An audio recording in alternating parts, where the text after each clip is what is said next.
Wednesday, November 26th, the day before Thanksgiving. First and foremost, happy Thanksgiving to everyone. I hope you all enjoy a good long weekend. Let's jump right into the market. So, interest rates, great news, heading in the right direction again. Today, according to Mortgage News Daily, interest rates are at 6.22%, right? There is only about 2 days this calendar year where they have actually been lower.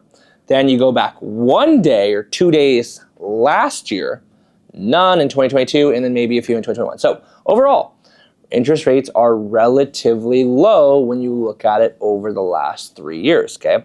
So why are interest rates continuing to trend in the right direction? There are two main reasons.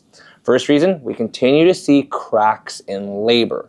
So ADP has now moved to a weekly report, and ADP continues to show weekly reports, or weekly labor market, showing cracks and more layoffs, right? Jobless claims is not rising though. That jobless claims, when jobless claims rises, promise you, you will see interest rates fall quickly, swiftly, and more than you can expect. Right now, again, interest rates are 6.22.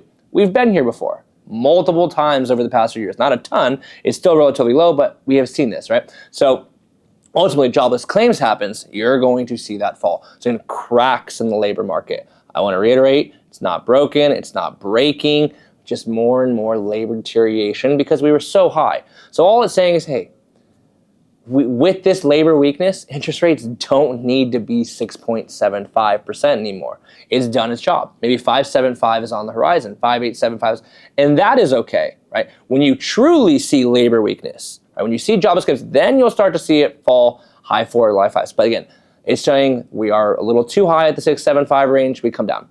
Then the second big news, which we've talked about all year, and why we pay so much attention to the Fed, is that it's looking more and more likely that Trump has selected his future Fed chairman. So Jerome Powell, king at what he does, is really good at making the market move the other way, right?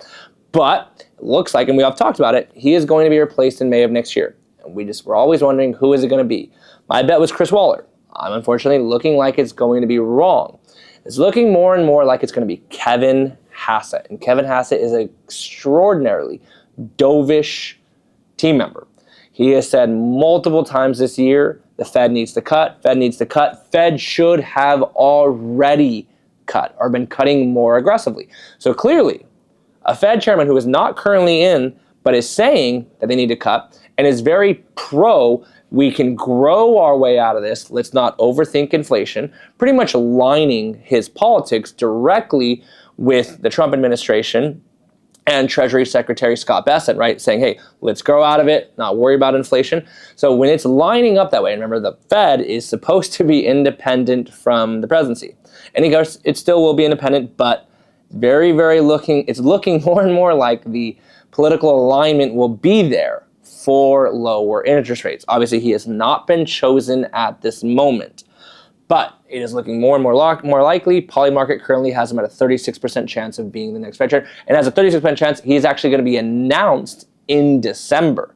So it's looking more and more likely that he will be, and it's going to be announced quicker. So now we can look forward to May, more and more rate cuts. So overall, labor weakness and that those are the biggest things. Inflation is kind of they're a little still elevated, keeping those rates higher, but overall everything is continuing to trend in the right direction. We're looking forward to a really strong 2026, right?